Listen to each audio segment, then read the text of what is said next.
What is going on, guys? Rev here today, and this is another tutorial in Photoshop. I kind of got a lot of good, like, reviews, I guess you can say, and people saying that they really, enjoyed my tutorials, so I'm just gonna keep them going, and, yeah. This is my SOAR background.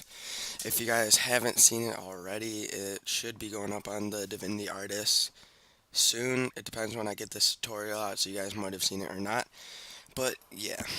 So, what you're going to want to do is take this layer right here and duplicate it, obviously, okay? And it doesn't really matter what order you go in, but this is what I like to do. And you're going to want to take that, filter, blur, Gaussian blur, put the radius to 2 pixels. It doesn't really matter what you do, but somewhere around 2 pixels, okay? And then it blurs it, and now make a brush. It doesn't really matter what it is, but just make sure this is on a soft brush, and just go over your render. If you have text below it, go over the text, and I want like the chains and stuff showing because like that's a good part of the render and I think it adds to it. So I'll erase over that, and then try to keep like if this is like my whole render right here, try to keep the sides blurred right there, and then try not to really touch this right here because it just kind of like makes your image feel like most of like the what you're looking at is just kind of like has your eye just draw it right towards the center, and that's what you really want in the background. So after you do that, select them both, hit Control E. That's how you merge it, and then just Control J to duplicate it, and then go to Filter, Blur, Iris Blur. Wait for it to load. All right, and for this one, you can make it bigger if you need to. And I'm gonna make it a little bigger because I just like when the edges are blurred like that. And then just hit OK. And then, oh yeah, and I forgot to tell you, on the first Gaussian blur, if it looks too high to you, you can turn it around. Like, alright, so this is the iris blur right on the side right there. And when it's not there, and then when it's there, it's like really, really blurred. So I like to put this down to like 30, and that looks nice to me. And then merge it. Select them both, Control E, and then hit Control J, filter, blur, radial blur. Make sure you put it on zoom, quality to best. The amount, you can just keep it at 10, it doesn't really matter. I've heard to put it to 20, but it's not really a big difference between 10 and 20. And then just erase over your render.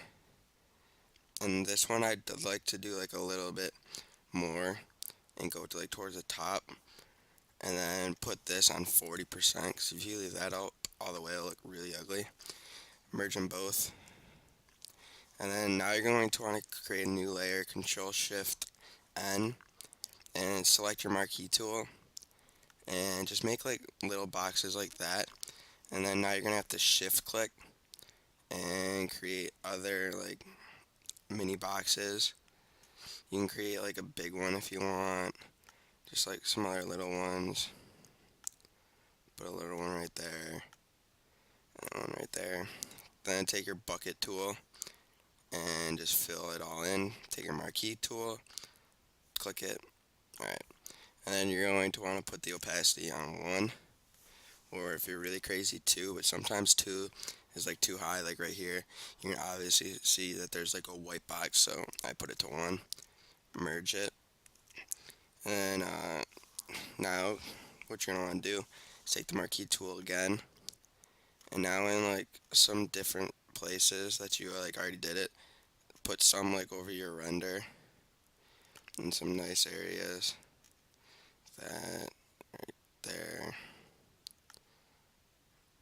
No, I don't want that. I'll do that one. Right over the top like that. Right here. Throw one right there. And right there. And then hit right click it.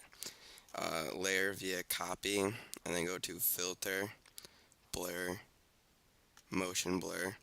And this one you're going to want to like just kind of like mess around and see like what really like looks good to you. And then let's see. Yeah, let me go like this and see like mess with the angle.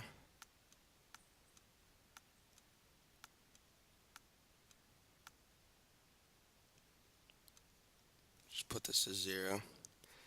All right. Shit, I need to filter it again. All right. Filter blur, motion blur, pixels. We'll go with like 300. And then it just adds like a nice little blur effect to it. And now what you're gonna want to do is take in your like signature or whatever, and just put it wherever, but make sure it's like not on top of it. Make sure it's like in the corner. Like I like to put it in between this line right here and this line right here, and then putting it at the bottom right there, and then turning the opacity down to like 20 or 30, depending what your render looks like. And I do a little bit more things, but it's like lighting and stuff, and it would be like in another tutorial. So it just kind of like, so in the next tutorial you'll really see like how I do that, because this looks good, but it'll look a little bit different with some different lighting effects and some other things and alternate things that you can do. But anyway, I kind of want to keep this nice and short. And so yeah, guys, if you enjoyed this, please leave a like for the next tutorial. The next tutorial will come out if this thing hits 10 likes, and you guys have seemed like you really liked it. So yeah, guys, I'm Rev, and don't forget to follow me on Twitter. Check out my store and stuff. So yeah, guys, thanks.